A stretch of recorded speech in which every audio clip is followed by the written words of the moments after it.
Assalamualaikum students and welcome to Global Beauty School. Students, this is your first year chemistry class. I am Dr. Jalbano and the topic for today's discussion is mole.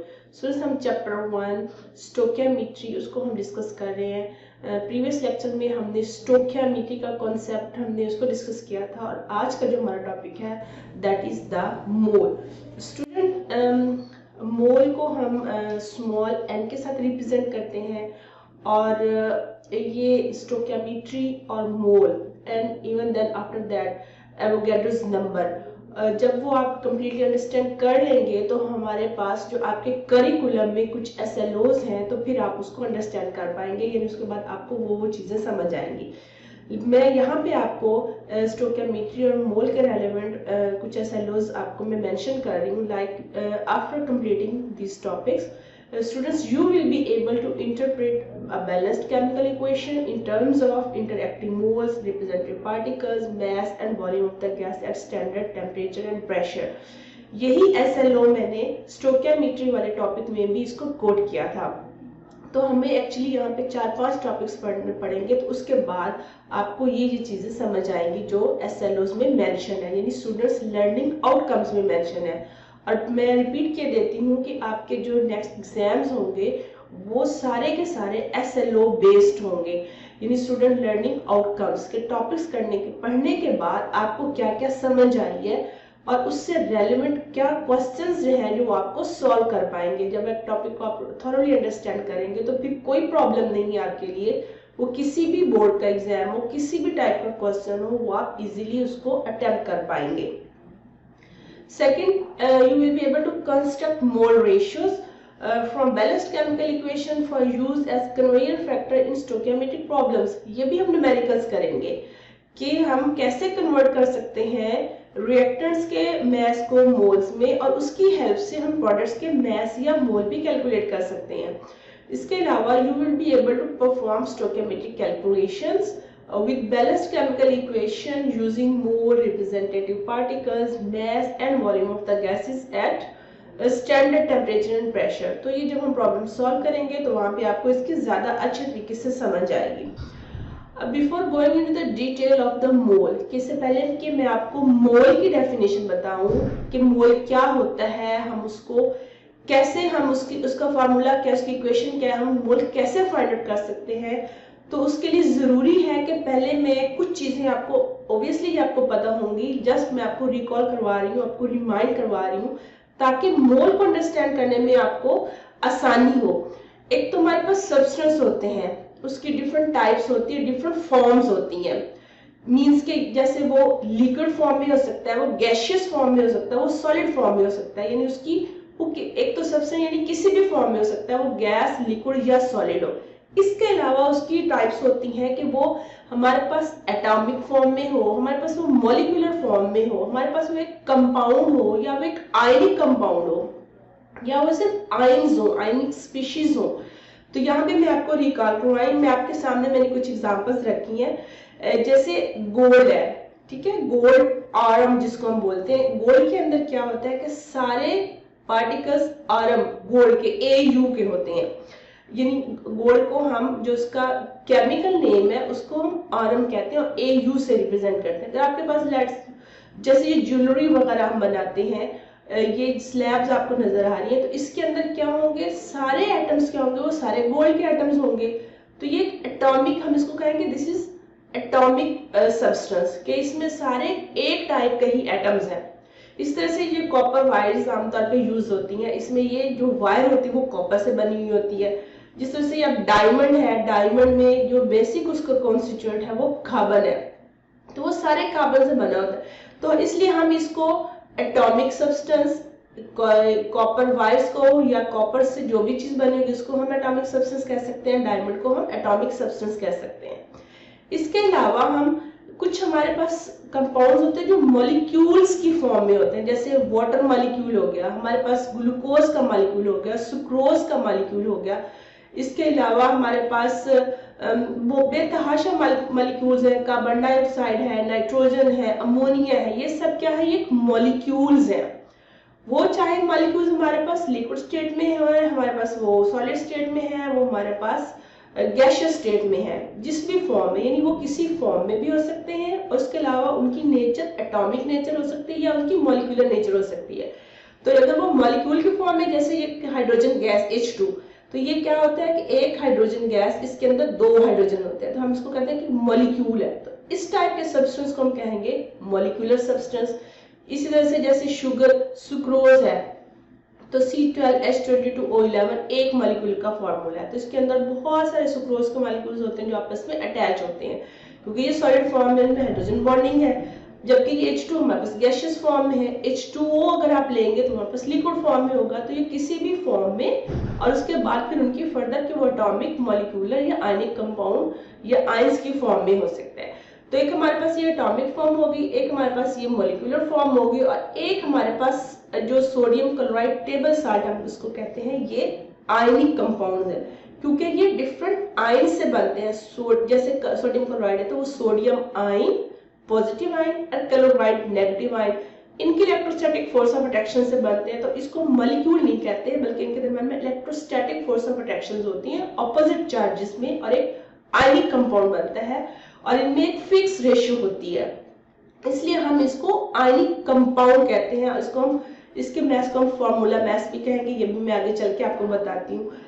इसके अलावा इसी sodium chloride को अगर आप हम इसको water में dissolve करते हैं तो ये स्प्लिट हो जाता है into their ions, sodium ions and chloride ions. ये देखिए आपके पास क्लोराइड एंड सोडियम आयंस है। तो अब इस फॉर्म में अगर स्पीशी है तो हम इसको आयनिक स्पीशी कहेंगे। क्या कहेंगे? आयनिक स्पीशी। जब वो कंपाउंड है, सॉलिड फॉर्म में है, वो डिसोसिएट नहीं है, तो ये हमारे पास आयनिक कंपाउंड है। जब वो वाटर के अंदर आयंस में स्प्लिट हो गया तो अब इसको हम आयनिक स्पीशीज कहेंगे, क्योंकि ये डिफरेंट आयंस में कन्वर्ट हो गया। जबकि इनके दरम्यान में जब फोर्स ऑफ अट्रैक्शन है, ये सॉलिड स्टेट में है, तो हम ये आयनिक कंपाउंड कहलाएगा। तो अब आपके पास कौन सी एटॉमिक फॉर्म में आपको मैंने बताई, मॉलिक्यूलर फॉर्म में आपको मैंने बताई, आयनिक कंपाउंड की फॉर्म में सब्सटेंस हमारे पास हो सकता है, और आयनिक स्पीशी की फॉर्म में हमारे पास सब्सटेंस हो सकता है। और इन्हीं की बेस पे इनके मैसेज भी होंगे। तो हम मोलर मॉलिक्यूलर मैस को भी हम रिकॉल करेंगे कि ये मोलर मैस क्या चीज होती है, कि ये मैस क्या है। अगर हमारे पास सब्सटेंस एटॉमिक फॉर्म में है, वो मॉलिक्यूलर फॉर्म में है, वो हमारे पास आयनिक कंपाउंड की फॉर्म में है, वो हमारे पास बेशक आयनिक स्पीशीज की फॉर्म में है। तो यहाँ पे मैंने एक टेबल बनाया जिसमें डिफरेंट उनकी कैटेगरीज रख दी है सब्सटेंस की, जो अभी हम पिछली स्लाइड में पढ़ के आए हैं। अगर हमारे पास सब्सटेंस एटम है, एक सिंगल एटम है, लाइक हाइड्रोजन एटम, तो ये इसका एटॉमिक मास 1 है। पीरियोडिक टेबल में अगर आप देखें तो हाइड्रोजन का एटॉमिक मास 1 होता है। तो हम इस टाइप के सब्सटेंस के मास को हम क्या कहेंगे? Atomic mass. इसी तरह से ऑक्सीजन का है, ऑक्सीजन सिंगल ऑक्सीजन एक एटम की फॉर्म में होती है, जिसको हम कहते हैं एटॉमिक ऑक्सीजन।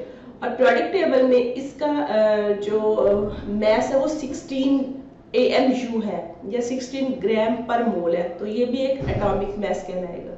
सिमिलरली हमारे पास यहाँ पे नाइट्रोजन एटॉमिक फॉर्म में है, इसका मास 14 है, तो ये क्या, इसका मास क्या कहलाएगा? Atomic mass. इस तरह से हमारे पास मॉलिक्यूल्स की फॉर्म में अगर स्पीशीज हैं तो उनके मास क्या कहलाएंगे? Molecular mass. फॉर एग्जांपल हमारे पास यहाँ पे H2O है, 18 है। ये भी अभी मैं आपको आगे चल के कैलकुलेट करना बताऊंगी कि हम मोलर मास कैलकुलेट कैसे कर सकते हैं, कि 18 कहाँ से आ गया है। ऑक्सीजन का 16 होता है, हाइड्रोजन का 1 होता है, यहाँ पे 2 हाइड्रोजन है, तो यहाँ पे टोटल 18 हो गया। अगर हमारे पास स्पीशी आयन की फॉर्म में, सिंगल आयन की फॉर्म में, लाइक सोडियम आयन है, magnesium ion, oxygen ion oxide है, तो इसका मास क्या कहलाएगा? आयनिक मास। अगर हमारे पास सब्सटेंस आयनिक कंपाउंड की फॉर्म में, like sodium chloride, potassium iodide, magnesium chloride, उसका जो मास होगा वो हमारे पास, हम उसको फार्मूला मास कहेंगे। तो हमारे पास atomic mass, molecular mass, ionic mass, formula mass, then according to the species, according to the substance। और हम इनके लिए जो इनका ये जो मास है कैलकुलेट करते हैं, इसकी जो यूनिट हम यूज करते हैं वो आमतौर पे ग्राम पर मोल या एटॉमिक मास यूनिट, लेकिन मोल हम फाइंड आउट करने के लिए हम इसके इन मास के लिए हम यूज करेंगे ग्राम पर मोल। स्टूडेंट्स यहाँ पे एक इम्पोर्टेंट चीज है कि अब स्पीशीज कि अगर हम उसमें डीप में जाएं तो हमारे पास एटॉमिक फॉर्म में या मॉलिक्यूलर या किसी भी फॉर्म में होती है, तो हम उसको separately atomic mass, molecular mass, ionic mass या फॉर्मूला मास कहते हैं। तो एक जनरल टर्म इसके लिए हम सब मास के लिए, कि वो किसी भी फॉर्म में किसी भी टाइप की सब्सटेंस है, तो हम उसके लिए जनरल टर्म, एक आम मोलर मास, जनरली हम इनको मोलर मास कह देते हैं, कि वो एटॉमिक फॉर्म में चाहे स्पीशी है और उधर से वो चाहे लिक्विड, गैस, सॉलिड किसी फॉर्म में भी, मॉलिक्यूल की फॉर्म में है, वो आयनिक कंपाउंड की फॉर्म में, आयंस की फॉर्म में है। अब तो हम उसके लिए जनरली टर्म हम यूज करते हैं कि मोलर मास, बजाय इसके कि हम सबको एक एक एटॉमिक मास कहें फिर वो देखें उसको, तो एक जनरल टर्म यूज होती है मोलर मास। तो हम नेक्स्ट जो हम यूज करेंगे, हम मोलर मास इन सब सब्सटेंस के लिए यूज होंगे। तो अब हमारे पास नेक्स्ट कि ये मोलर मास कैलकुलेट कैसे करना है, ये भी अभी रिकॉल कर रही हूँ चीजों को, ताकि मोल आपको अच्छे तरीके से समझ आ जाए, क्योंकि मोल को समझना बहुत इंपॉर्टेंट है। हमने बहुत से न्यूमेरिकल्स को सॉल्व करना on the base of stoichiometry and then concept of the mole. तो हमारे पास है कि मोलर मास कैलकुलेट कैसे करना, बहुत इजी है। आपको फॉर्मूला पता होना चाहिए, जिस भी सब्सटेंस का आपने मोलर मास फाइंड आउट करना है तो ऑब्वियसली उसका हमें फॉर्मूला पता होना चाहिए। फॉर एग्जांपल हमारे पास है, we have to calculate molar mass of water. Formula of water हमें पता है H2O होता है।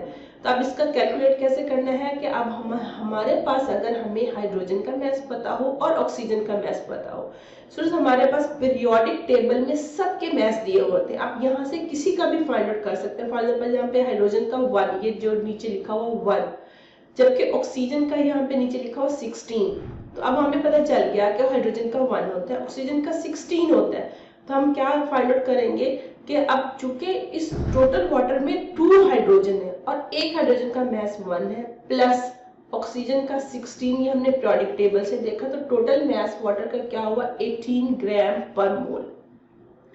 इसी तरह से हमारे पास नेक्स्ट फॉर्मूला है KMnO4। इट मींस कि हमें पोटेशियम का मास भी पता होना चाहिए, मैंगनीज का भी, ऑक्सीजन का भी। अब ऑक्सीजन का हमारे पास है 16, तो यहाँ पे टोटल 4 ऑक्सीजन है, तो वो 4 से मल्टीप्लाई हो जाएगा, प्लस मैंगनीज का कितना होता है, वो 55 होता है, हमें कैसे पता चलता है पीरियोडिक टेबल से, प्लस पोटेशियम का 39 होता है, तो ये भी हम पीरियोडिक टेबल से देख सकते हैं। तो बहुत से जो कॉमन यूज होते हैं वो आपको जुबानी याद करने पड़ेंगे। अभी मैं आपको पीरियोडिक टेबल में दिखाती हूँ कि मैंगनीज और पोटेशियम का मास क्या है। यहाँ पे ये देखें कि पोटेशियम के नीचे लिखा हुआ 39.10, मींस के पोटेशियम का 39 है, और यहाँ पे हमारे पास ये है मैंगनीज का 54.94, तो इसको राउंड ऑफ हम करते हैं तो ये 55 होता है। तो ये आपको क्लियर हो गया कि मैंगनीज 55 एंड पोटेशियम 39। तो अब आप क्या करेंगे कि आप सब इनके मास ऐड कर देंगे, 39 plus 55 plus 16 of 4 oxygen, then you have to add all them, and total mass of KMnO4 is 158 gram per mole. So आपकी प्रैक्टिस के लिए मैं आपको एक फॉर्मूला देती हूँ ग्लूकोज का C6H12O6, तो then you have to calculate the molar mass of glucose। तो आप कार्बन का मास आपको पता होना चाहिए, हाइड्रोजन का पता होना चाहिए, ऑक्सीजन का, तो आप इसका मोलर मास फाइंड आउट कर लेंगे। तो स्टूडेंट हमने क्या क्या रिकॉल की चीजें, कि हमने रिकॉल किया कि हमारे पास सब्सटेंस किस फॉर्म में होते हैं, और फिर हमारे पास उनके मोलर मास हमने कैलकुलेट करने हैं, तो वो कैसे कैलकुलेट किए जा सकते हैं। तो अब हम चलते हैं हम टॉपिक की तरफ, मोल। स्टूडेंट्स मोल क्या चीज है? The atomic mass, molecular mass, ionic mass and formula mass. ये अब आपको क्लियर हो गई, ये चीजें मैंने आपको पहले बताई हैं कि एटॉमिक मास क्या होता है, मॉलिक्यूलर मास क्या होता है, आयनिक मास क्या होता है और फॉर्मूलर मास क्या होता है। जब हम इन मासेस को एक्सप्रेस करते हैं grams, then this is called mole. अब हमें इसकी जरूरत क्यों पेश आई मोल में कन्वर्ट करने की? सो एक जो एटम होता है, किसी भी एलिमेंट का एक एटम बहुत स्मॉल होता है, क्या आप उसको वे करना पॉसिबल नहीं होता। जैसे कि एक कार्बन का, एक एटम कार्बन का जो एटॉमिक मास है वो 12 AMU है, तो अब हम एक कार्बन एटम का तो मास मेजर नहीं कर सकते, क्योंकि एटम माइक्रोस्कोपिक एलिमेंट है, हम उसको माइक्रोस्कोप से उसको वो भी उनके क्लस्टर्स देख सकते हैं, तो हम उसको मेजर करना ऑलमोस्ट इम्पॉसिबल है। तो उसके लिए हम उसको एक्सप्रेस करने के लिए, उनके मैसेज को एक्सप्रेस करने के लिए हम टर्म यूज करते हैं मोल। अब जैसे मैंने बताया कि एक कार्बन एटम का मास 12 एटॉमिक मास यूनिट होता है, या अब हम इसको नेक्स्ट यूज करेंगे उसके लिए यूनिट ग्राम पर मोल भी। सिमिलरली एक ऑक्सीजन एटम का मास जो होता है वो 16 AMU होता है, और उसके लिए हम 6 AMU या अब हम मोल्स के लिए उसकी यूनिट ग्राम पर मोल भी यूज करेंगे। अब जब इनके मास को हम ग्राम्स में एक्सप्रेस करते हैं, then this is called mole. Means कि अगर आपके पास कार्बन है, कार्बन के एक एटम का मास 12 होता है, 12 AMU। अब अगर हम लैब में जाते हैं और 12 ग्राम कार्बन ले लेते हैं, जितना उसका एटॉमिक मास है उतना ही हम लैब में जाके हम एक मेजरिंग बैलेंस पे, हम उसको वेइंग बैलेंस पे 12 ग्राम इन हैंड ले आते हैं, तो वो 1 मोल के बराबर होगा। मैं आपको एग्जांपल से समझाती हूँ कि हमारे पास ऑक्सीजन है, एटॉमिक फॉर्म में ऑक्सीजन। यहाँ पे मैंने एक फ्लास्क में ऑक्सीजन 16 ग्राम इसके अंदर भर ली है। कितनी भर ली है? 16 ग्राम। और ऑक्सीजन का एटॉमिक मास जो पीरियोडिक टेबल में मैंने देखा वो भी 16 है। अगर हम उस 16 के बराबर, मैंने यहाँ 16 लिया है, तो it means this is 1 mole. So 16 gram of oxygen will be equal to 1 mole. अगर मैं 16 को डबल कर देती हूँ, 32 ग्राम में लेती हूँ, तो ये ऑक्सीजन एटम के कितने मोल्स हो जाएंगे? डबल, मींस कि 2 मोल्स हो जाएंगे। So atomic mass of one oxygen atom is 16 AMU। और अब हम यहाँ पे ग्राम पर मोल भी लिख सकते हैं कि हम इसको, मैं भी आपको बताती हूँ कि ग्राम पर मोल के बाद हमारे पास हमने इसको यूनिट को कैसे यूज करना है।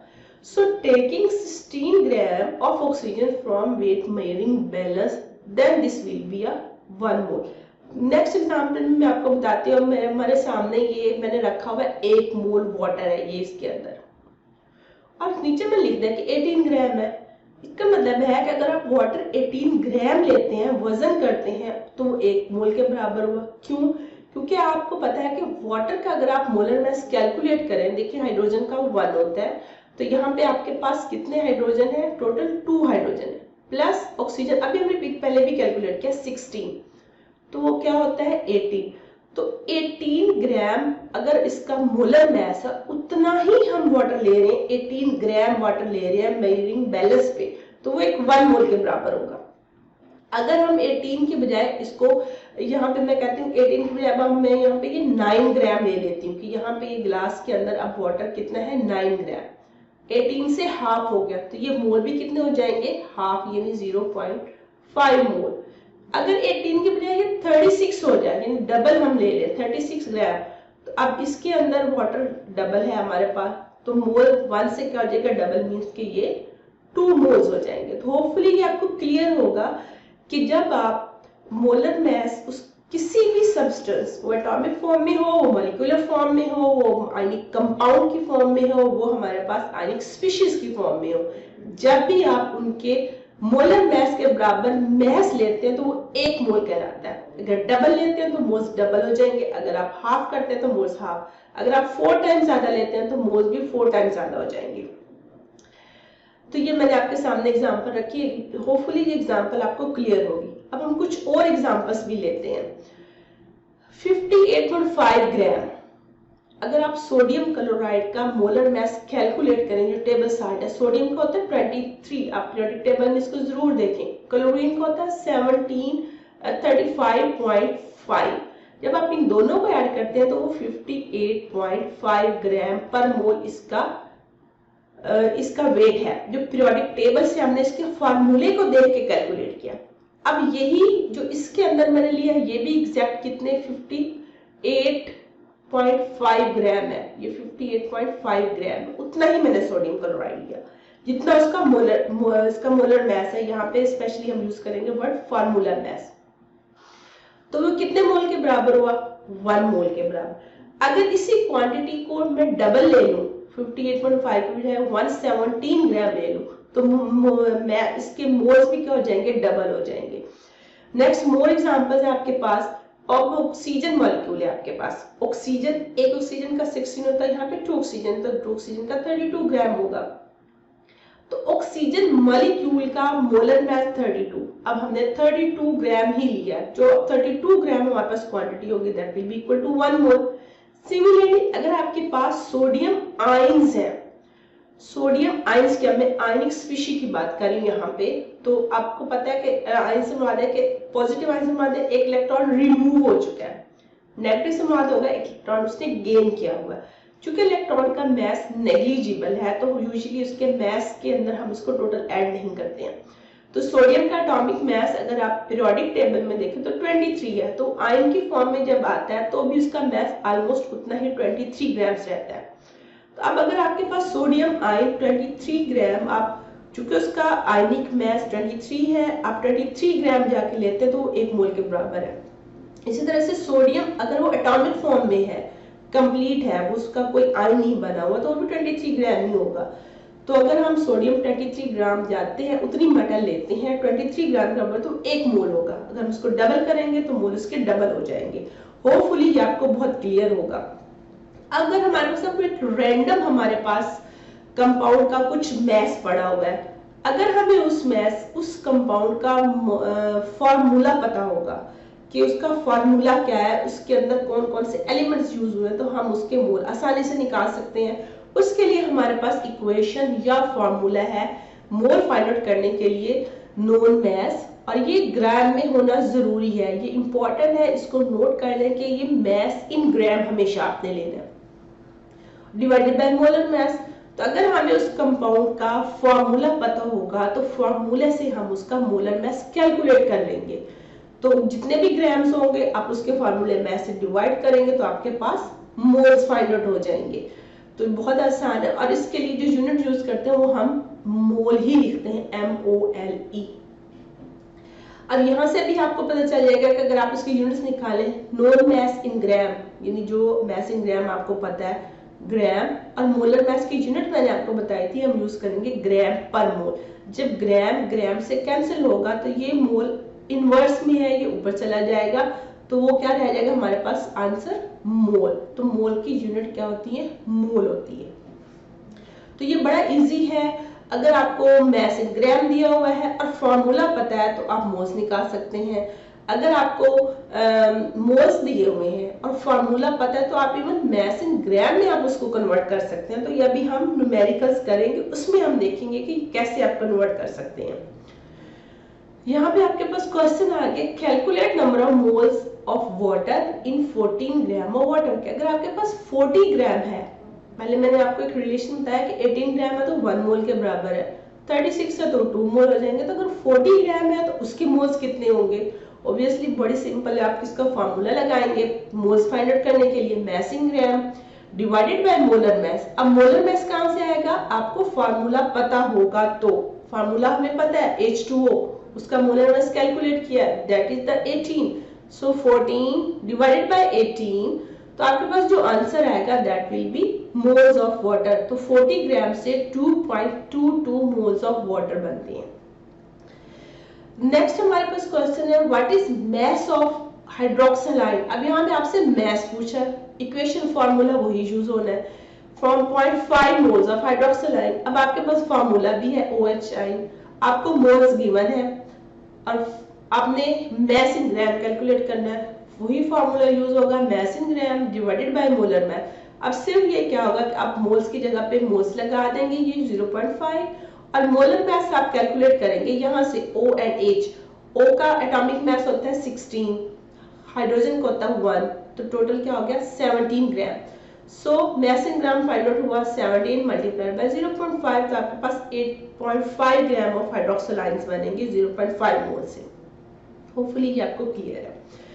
नेक्स्ट है, how many moles of iron present in 30 gram of rust. तो आपको फार्मूला पता है रस्ट का, आयरन ऑक्साइड Fe2O3, और आपने इसमें से सिर्फ आयरन के आपने मोल्स फाइंड आउट करने हैं।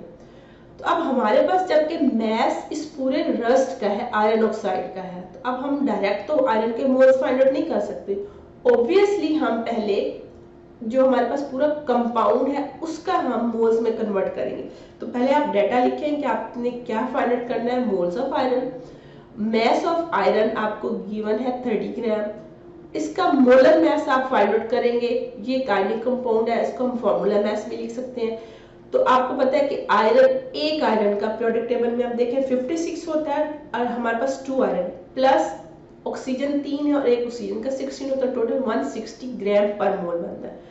सिंपल फॉर्मूला, पहले ये रस्ट जो है आयरन ऑक्साइड सारे का सारा मोल्स में कन्वर्ट होगा, that is mass in gram divided by molar mass. Values लगाए, आपके पास आयरन ऑक्साइड के मोल्स आ गए आपके पास, जबकि हमें चाहिए सिर्फ आयरन के। अब हमारे पास फॉर्मूला है, अगर हमारे पास 0.187 मोल्स हैं आयरन ऑक्साइड के, आपके सामने है कि एक आयरन ऑक्साइड में 2 आयरन है, तो टोटल आयरन के कितने मोल्स होंगे, वो सिंपल 2 से मल्टीप्लाई हो जाएगा।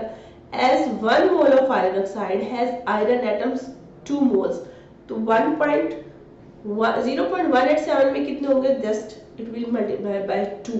अगर आप ऑक्सीजन के यहाँ पे निकालना चाहें तो आप 3 से मल्टीप्लाई करेंगे तो ऑक्सीजन के निकल आएंगे। तो इस तरीके से हम बहुत आसानी से मोल्स कैलकुलेट कर सकते हैं। अब आपको मैं एक प्रैक्टिस क्वेश्चन दे रही हूँ, what are number of carbon moles, means के कार्बन कितने मोल्स कितने हैं 32 ग्राम से। Very simple, 32 divided by molar mass of carbon, क्योंकि ये सिंगल कार्बन है तो 12 से डिवाइड हो जाएगा तो आपके पास मोल्स आ जाएंगे। What are moles of hydrogen H2, 60 gram of hydrogen, mass in gram given divided by molar mass, hydrogen का मोलर मास 2, तो आपके पास आंसर क्या आएगा 30।